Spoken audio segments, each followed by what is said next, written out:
Bismillahirrahmanirrahim. Assalamualaikum warahmatullahi wabarakatuh. Alhamdulillahilladzi hadana wa lihada wa ma kunna linahtadiya laula an hadanallah.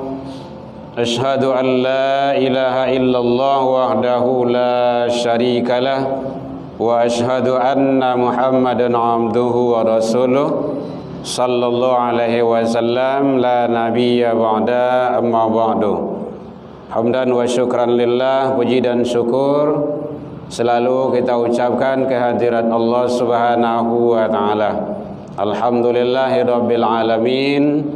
Biidznillah wa qadarullah, dengan izin Allah Subhanahu wa taala sampai malam ini kita masih diberikan kesehatan, diberikan kesempatan, diberikan waktu luang oleh Allah Subhanahu wa taala untuk menjalankan ibadah. Mudah-mudahan kita selalu istiqomah dalam menjalankan ketaatan, menjalankan ibadah baik siang ataupun malam, pagi dan petang, kapan dan di mana saja. Selawat dan salam kepada Nabi besar Muhammad sallallahu alaihi wasallam. Allahumma salli ala Muhammad wa ala ali Muhammad.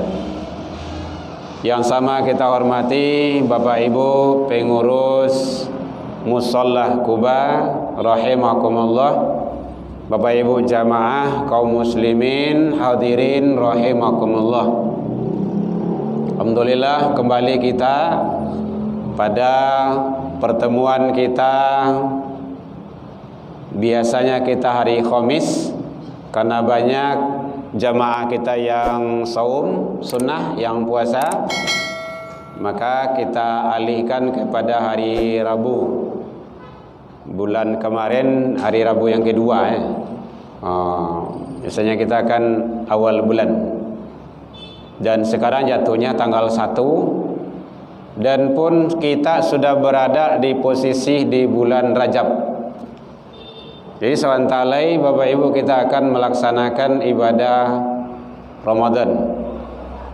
Dalam bulan Rajab ini peristiwa agung, peristiwa besar yang terjadi adalah peristiwa Isra wal Mi'raj Nabi besar Muhammad sallallahu alaihi wasallam. Bapak Ibu hadirin kaum muslimin rahimakumullah, kajian kita masih berlanjut. Kemarin membahas bicara masalah yang berkenaan hal-hal yang menghapus, merusak amal ibadah yang kita lakukan. Jadi kita ibadah harus tahu apa saja yang akan merusak dan menghancurkan, menghapus amal ibadah yang kita lakukan. Ternyata ada. Nah, inilah yang kita hati-hati dan waspada dalam menjalankan kehidupan, supaya setiap amal ibadah yang kita lakukan punya nilai di sisi Allah Subhanahu wa taala. Itulah kriterianya amal soleh. Karena Allah menyatakan dalam Al-Quran surah Al-Kahfi, surat yang ayat yang ke 110, faman kana yarju liqa rabbi falyaman amalan solihan. Siapa yang ingin ketemu dengan Allah, dengan Tuhannya, maka dia harus beramal soleh. Wala yusyrik bi ibadati rabbi ahada. Janganlah dipersekutukan, diperserikatkan Allah dengan sesuatu dalam beribadah kepadanya. Al-Kahfi 110 bagian akhirnya. Bapak Ibu hadirin kaum muslimin, ternyata perlu kita menjaga amal ibadah yang kita lakukan itu supaya punya nilai. Nah, ternyata banyak amal-amal ibadah, kebaikan-kebaikan yang bisa kita lakukan di dalam menjalankan hidup ini. Makanya penting bagi kita, itulah gunanya kita mendengar, membaca ilmu-ilmu agama, agar kita selalu beramal itu dengan ilmu. Karena amal tanpa ilmu itu tertolak, bersawaan tidak diterima. Ilmu yang tidak diamalkan tidak ada guna, tidak bermanfaat.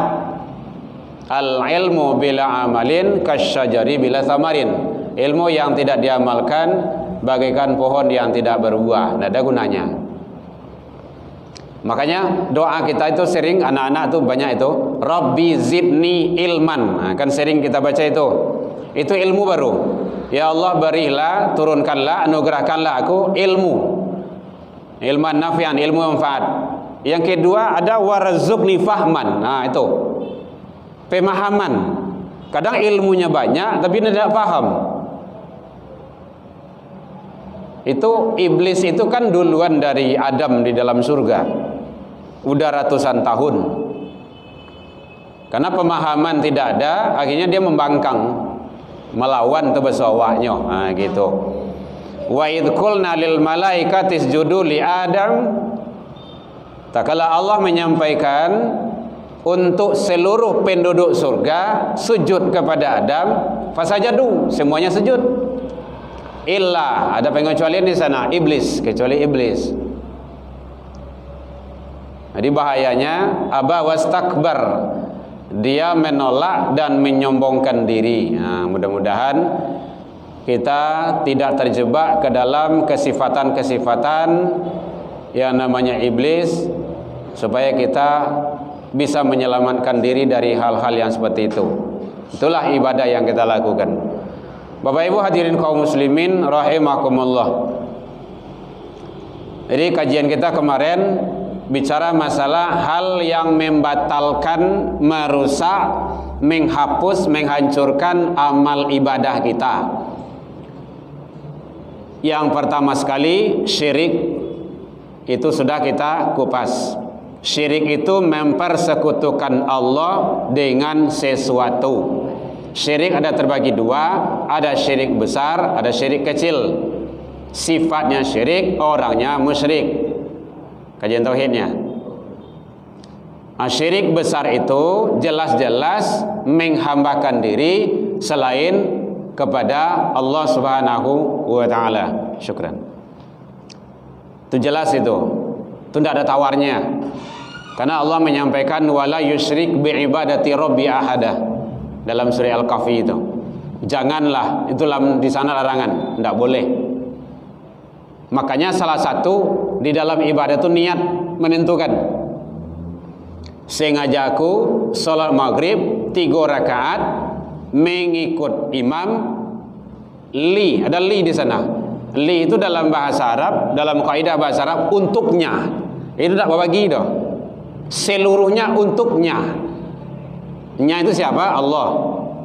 Makanya ada salah satu dalam bacaan sholat kita itu, inna sholati.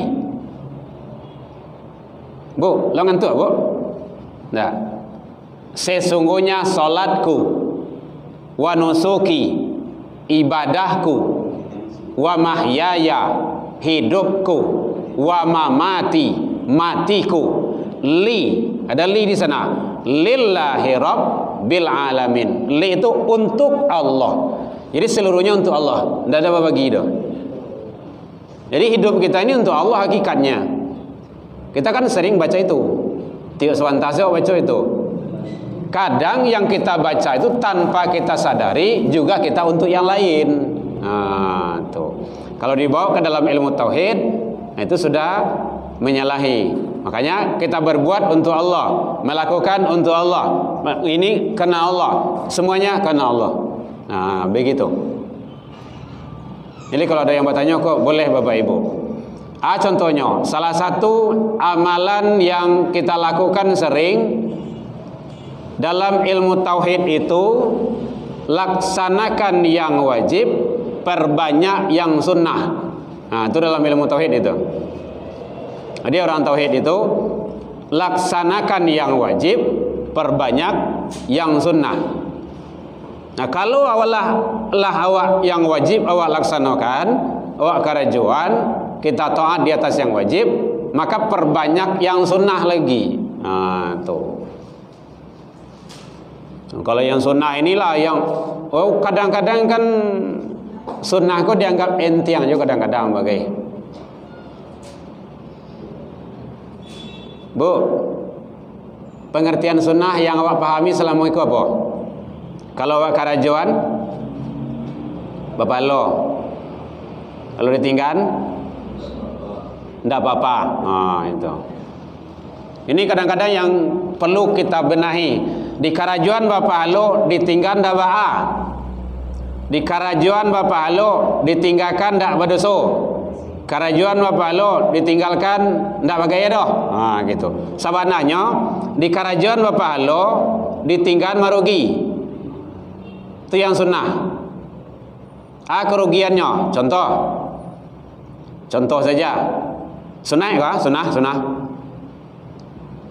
Siapa yang melaksanakan solat sunnah 4 rakaat sebelum zuhur, 4 rakaat sesudah zuhur, haramallah jasadu ala niran. Allah hindarkan dirinya dari sentuhan api neraka. Sunnah itu.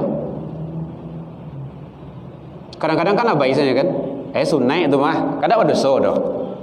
Kadang ada mah. Ampe rakaat itu 2 salam.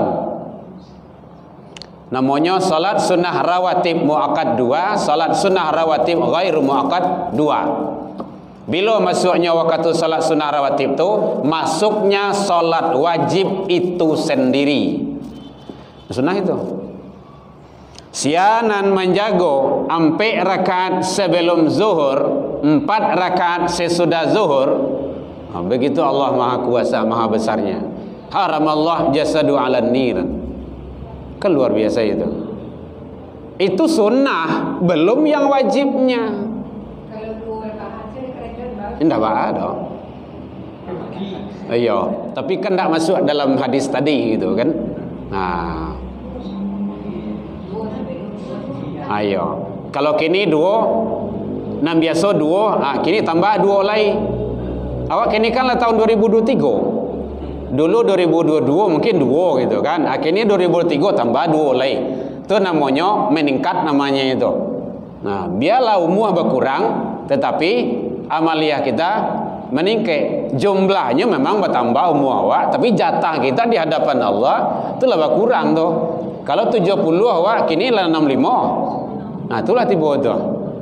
Kalau 60 hakikatnya di sisi Allah kini lah 59. Kan tak barat di hadapan Allah lagi. Nah, jadi itu contoh salah satu tu. Jadi merugi hewa. Bukan dah baal dah. Nah, kalau dah di kerajuan itu rugi hewa rasanya.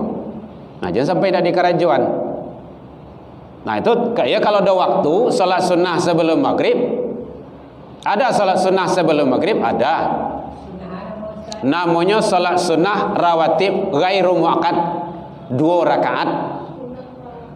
Ghairu muakkad. Ada di karajuan Rasul lai. Tarwi manarwi kah? Tidak. Jadi ada di karajuan Rasul lai. Di salat sunnah itu ada 2. Ada salat sunnah rawatib muakkad, ada salat sunnah rawatib ghairu muakkad. Yang muakkad kok sangat dianjurkan. Walau Nabi dalam keadaan sakit sekalipun, itu beliau tidak tinggalkan. 10 atau 4 rakaat sebelum zuhur. Tong ibu ya. Apa saja tu? 2 rakaat sebelum zuhur, 2 rakaat sesudah zuhur, 2 rakaat sebelum kau yang wakatnya, yang wakat. 2 rakaat sesudah maghrib, 2 rakaat sesudah isya, 2 rakaat sebelum subuh. Apa tu? 10 kan? Yang ghairu muakkad boleh. Sebenarnya asar itu 4 rakaat. Awak biasanya berapa? 2 kan? 4 rakaat sebelum asar, 2 rakaat sebelum maghrib. Nah, gitu. Namanya solat sunnah rawatib ghairu muakkad. Ini dah ada. Nampak kau tahu awak solat apa? Gini contohnya bu. Ibu ibarat menembak. Nangka ibu tembak itu apa? Ayam, punai, gajah, kabau atau gitu kan. Jangan saling lapis ya. Ibu nembak, ndak tentu nak pokok nembak. Ndak kena dia. Itu yang mau kasih niat itu niat apa? Salat sunat apa? Itu mau kasih itu. Innamal a'malu binniyat.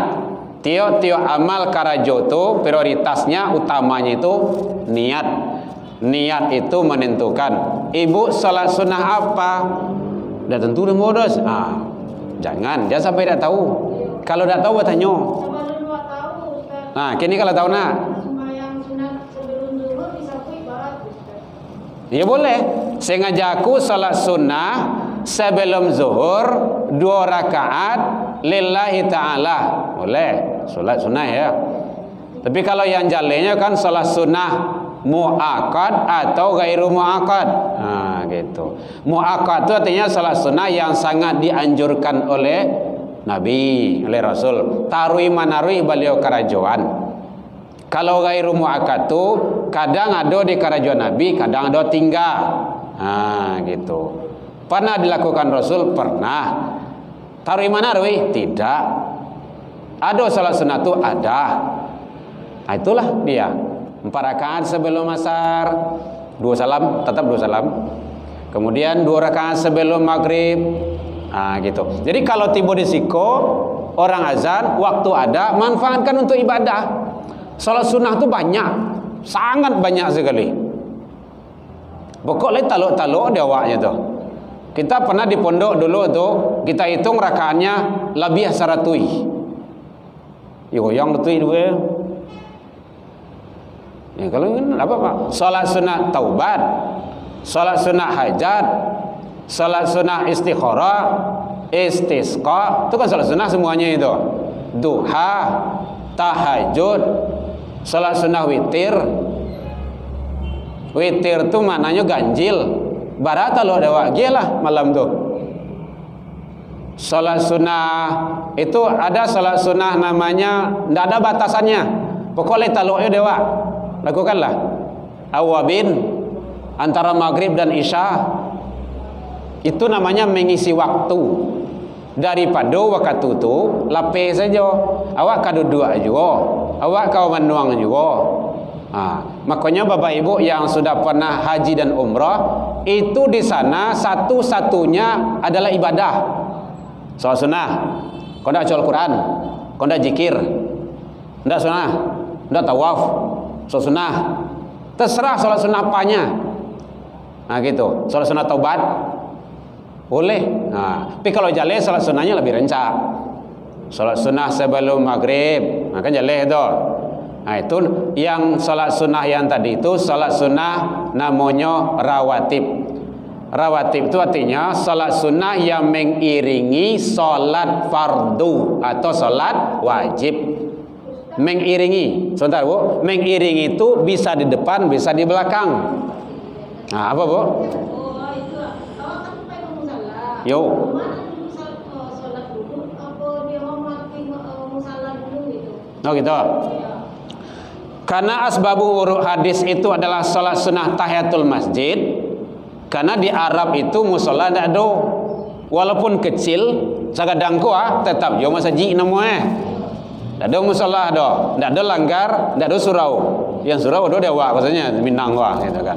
Yang adanya masjid, maka salat sunnah tahiyatul masjid menghidup masjid, artinya menghormati masjid, rumah ibadah. Maka ada ulama yang menyatakan itu hanya untuk masjid. Gitu. Jadi musola kalau masuk musola maka boleh dipakai salat sunnah. Contohnya salat sunnah wudu. Kalau pagi ya mungkin salat sunnah duha.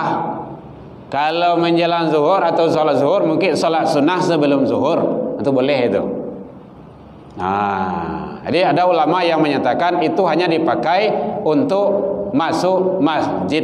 Kalau tidak masuk masjid, tidak ada salat sunnah tahiyatul masjid. Gitu. Ada ulama yang menyatakan seperti itu. Kalau yang hamba amalkan memang kayak gitu Bapak Ibu. Jadi kalau masuk masjid baru tahiyatul masjid. Awak pakai yang mananya yang mau ingin. Kalau dari runutnya kan wudhu dulu. Boleh tahiyatul sunnah wudhu? Boleh, silakan. Sudah itu masuk karena masuk masjid tahiyatul masjid boleh, silakan. Karena awak masuk di pagi, duha lanjut boleh. Gitu. Yang mananya? Boleh, enggak apa-apa. Melihat waktu. Yang penting semua itu adalah amalia salat sunnah yang menghantarkan. Jangan diremehkan Bapak Ibu, jangan diremehkan. Salat sunnah wudu saja itu sandal si Bilal itulah terdengar di surga tu. Begitu riwayat. Ya Bilal, labbaika ya Rasul. Amalan apa yang engkau amalkan?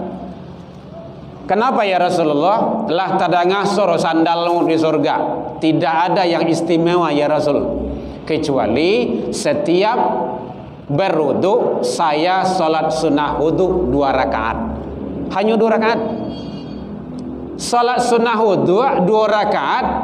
Itulah terdengar suara sandal di surga tu. Amalkanlah tu Bu. Tapi jangan sandal sebab kau awak ndak ada, dalam muah ada. Begitulah kemahabesaran Allah. Salat tahajud mengangkat derajat seseorang hamba. Ndak usah banyak. Oh, kadang-kadang kan memborong sebab kan. Pas bangun tu bayar 10 rakaat, 12 rakaat. Sudah tu gak 3 bulan lalu indak lah. Tu memborong nomor itu mah. Ndak usah, cukup 2 saja. Jam berapa cinta? Kalau mengaji orang di surau, kaja tahajud. Kan belum masuk subuh. Boleh. Bahkan kata Rasul, 2 rakaat sebelum subuh khairum minad dunya, lebih baik daripada dunia dan isinya. Masya Allah. Itu 2 rakaat salat sunnah. Boleh, tidak apa-apa witir. Witir maknanya ganjil, jangan penutup. Karena ada juga yang memahami maknanya penutup. Kalau penutup tentu tidak boleh sembahyang lah dah. Kalau tutup mah. Jadi karena ada kan pertanyaan-pertanyaan, salat sunnah tahajud itu mana keranca sebelum tidur atau sesudah tidur. Tahajud itu sebenarnya dalam riwayat setelah tidur, walaupun tidur kita itu sesaat. Awak jam 11 lalu atau jam 10 malam dia latih warna. Jam 11 jago. Lah boleh tahajud? Boleh. Kenapa? Udah tidur. Gitu. Tahajudnya udah boleh. Sudah berlaku. Kadang-kadang bapak-bapak kami kan yang hobi bola kan, ada bola dunia kan begadang sampai jam 2 jam 3. Ingin tahajud awak. Maka ada ulama tidak membolehkan. Kenapa? Belum tidur. Tidur dulu, walaupun sakalok. Bahasa awak sakalok gitu kan. Takalok sakalok gitu kan. Ya, salayang itu, salayang ya Pak ya. Boleh. Jadi ternyata amalan salat sunnah itu luar biasa. Isi waktu kita itu dengan salat sunnah. Jadi 2 rakaat kita lakukan sebelum subuh, belum subuhnya khairu minad dunya, lebih baik daripada dunia dan isinya. Kan luar biasa itu. Jadi rugi sangai awak kalau awak tinggal solat sunnah sebelum subuh. Kaja itu Bapak Ibu. Oh ndak tak kaja di kami ke surau sebab solat dah. Udah kalau lazan orang solat di rumah. Lah masuk waktu salat sunnah rawatib itu Allah. Dikaja juga ke surau. Tiba di surau orang kamai, beranglah ke orang begitu. Kamai Allah. Awak baru tiba baru. Awak tak lambat tiba. Tentu you orang kamai awak katulah no tu mah. Gitu. Ndak perlu dikejar. Kalau Rasul itu Bapak Ibu, Rasulullah itu salat sunnah itu di rumah. Lah selesai salat sunnah baru dipanggil Bilal. Jadi iqamat itu sebenarnya itu seperintah imam, jangan seperintah jamaah. Nyodo ya tempat-tempat lain tu. Kamai lah isinya. Imam lu perintah, ndak boleh.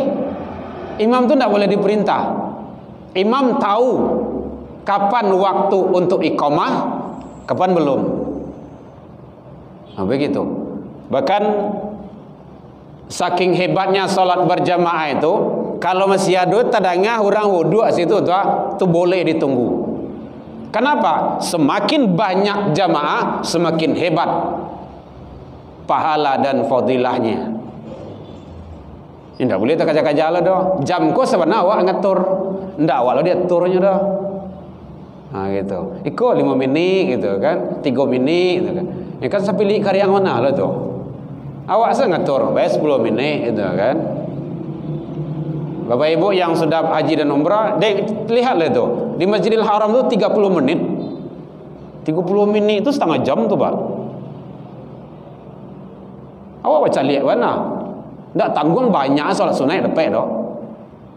Kan hebat itu. Jadi memang amaliyah itu diutamakan. Jangan terkaja-kaja awak. Nggak perlu terkaja-kaja ibadah itu. Bapak Ibu hadirin kaum muslimin, jadi itu salat sunnah.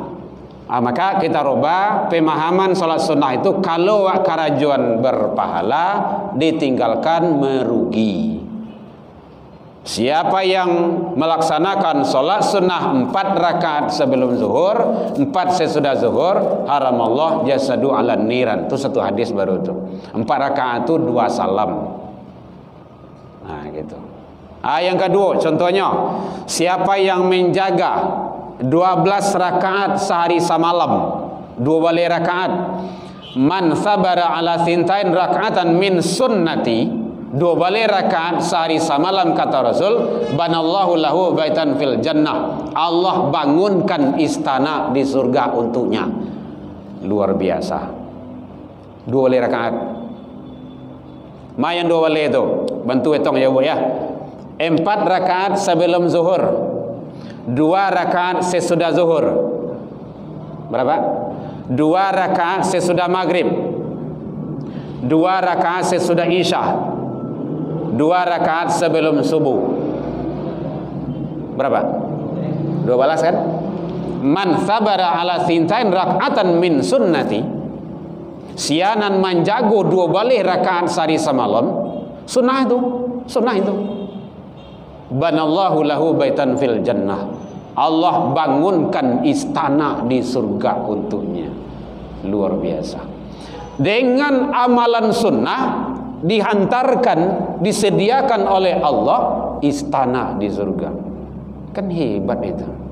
Apalagi yang wajibnya. Ini kadang-kadang kan terabaikan. Jadi makanya kaja. Jadi siap salat isya tu, salat sunnah awal dulu, baru pulang. Ibadah tak boleh terkaja-kaja. Sebelum isya Ustaz. Ada salat sunnah rawatib ghairu muakkad sebelum isya. Yang sesudahnya muakkad. Nah, gitu. Luar biasa itu. Makanya ada dalam hadis itu ada 7 kelompok manusia nanti yang akan mendapat naungan di akhirat. Sab'atun yudilluhumullah la dhilla illa dhillah. Tidak ada naungan selain daripada naungan Allah. Salah satunya adalah warajulun ta'allu'. Hatinya itu ta'allu'. Ta'allu' itu terpaut, tersangkut, rindu ibadah. Jadi siap solat isya tu lah tiba di luar mencaliak ke surau, mencaliak ke belakang, raso-raso ndak kabar sobok jumu solat kubah goleh. Mana tahu besok pagi tagak tandu ambulan di rumah awak itu kan. Rindu, ta'alluq itu bahasanya itu. Terpaut hatinya.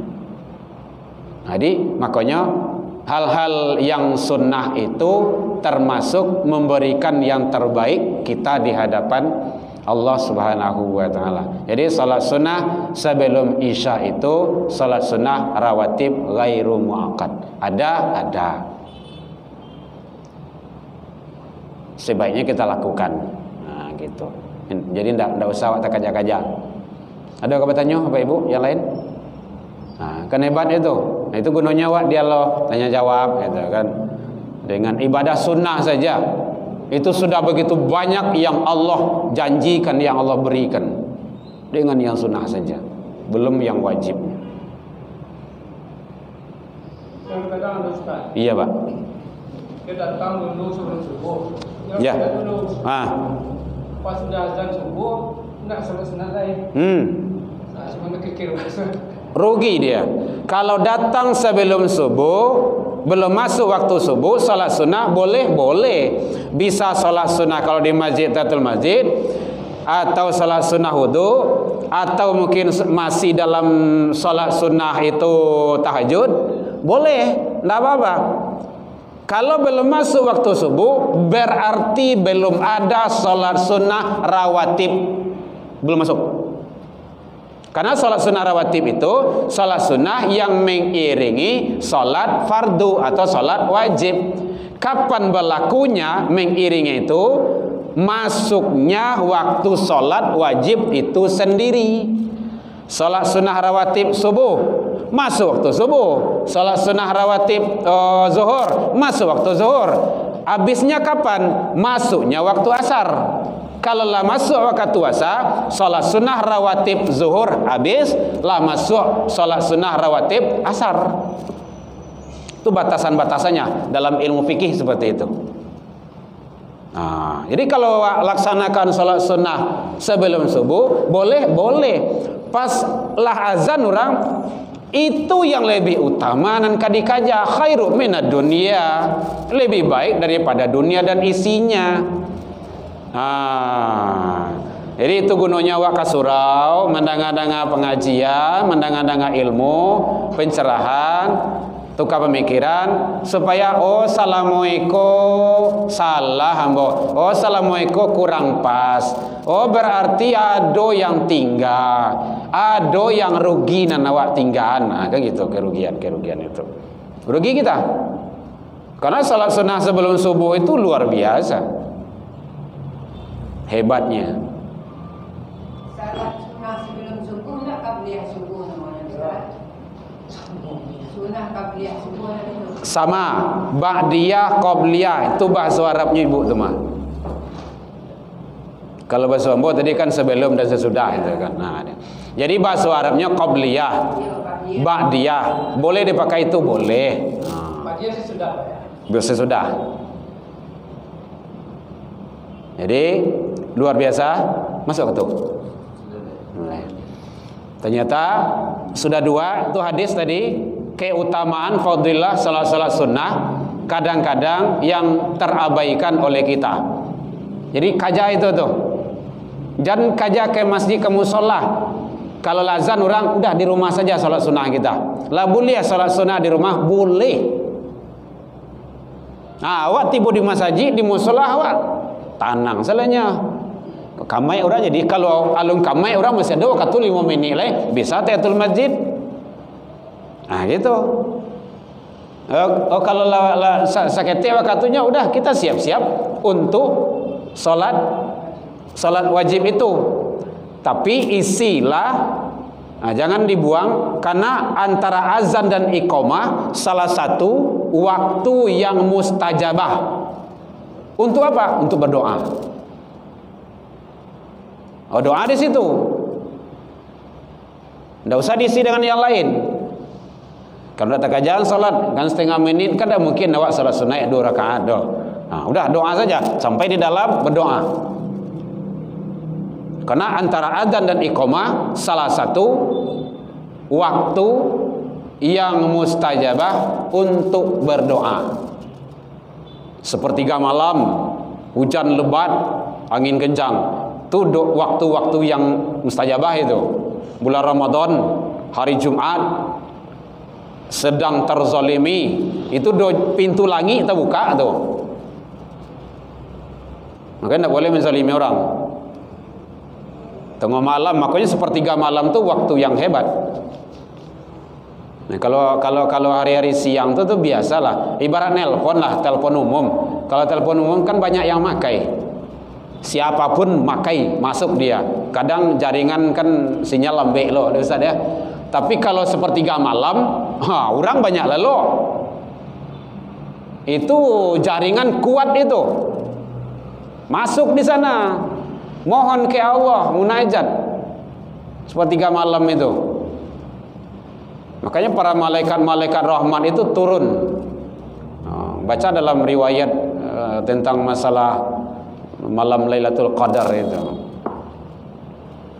Jadi dua, Salat sunnah, siapa yang menjaga 12 rakaat sehari semalam, pelihara itu terus, biasakan lakukan terus, maka Allah bangunkan istana di surga untuknya.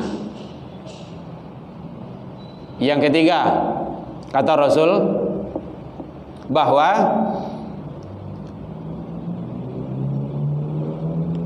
siapa yang banyak sujud kepada Allah, alaika bikasrati sujud lillah, hendaklah engkau banyak sujud kepada Allah. Fa innaka la tasjud lillah, satu kali sujud saja kepada Allah, illa rakafallahu biha darajah, kecuali Allah angkat derajat seseorang hamba itu. Banyak sujud mukasinya banyak amalan solat sunnah. Bahkan dalam riwayat Nabi itu kan sampai bangkak kaki beliau dek sujud. Awak lagi bangkak juga kaki awak kan, biasa murek itu kan. contoh sampai bangkak kaki Nabi dek sujud. Ndak talok-talok dah awak tu. Solat malam Rasul itu heran-heran isteri beliau. Saya lihat suami sedang sujud, lalu lihat. Eko pailo SKJ kan ke Jamban kan banyak minum mungkin tadi. Saya lihat Rasul sedang sujud, tidur lagi. Tengok Rasul sedang sujud, tidur lagi. Akhirnya isteri beliau bilang, "Ya Rasulullah, dosa engkau sudah mendapat ampunan dari Allah, sudah mendapat jaminan surga. Kemudian ia sudah terawasi semuanya, sudah maksum, terbebas, terpelihara dari salah dan dosa. Kok begitu banyaknya engkau ibadah sujud kepada Allah?" Jawaban sedikit saja. Bukankah, apakah engkau tidak senang aku ini dianggap oleh Allah sebagai abdun syakurah, hamba yang pandai bersyukur. Jadi salah satu bersyukur kepada Allah, perbanyak ibadah. Nah, gitu. Jadi ternyata sangat penting sekali. Masuk ya. Baik, Bapak Ibu, masih ada tanya? Jadi satu, siapa yang solat sunnah 4 rakaat sebelum zuhur, 4 rakaat sesudah zuhur, Allah jauhkan dari siksaan api neraka. Yang kedua, yaitunya ini evaluasinya, siapa yang menjaga 12 rakaat sehari semalam, maka Allah bangunkan istana di surga untuknya. Yang ketiga, siapa yang banyak sujud kepada Allah, maka Allah angkat derajatnya di sisi Allah Subhanahu wa taala. Dan banyak fadilah-fadilah amalan-amalan salat sunnah lainnya yang perlu kita kejar dan jangan sampai kita abaikan. Baik Bapak Ibu, demikian saja. Al-afu minkum, ila liqa fastabiqul khairat, wabillahi taufik wal hidayah. Wassalamualaikum warahmatullahi wabarakatuh.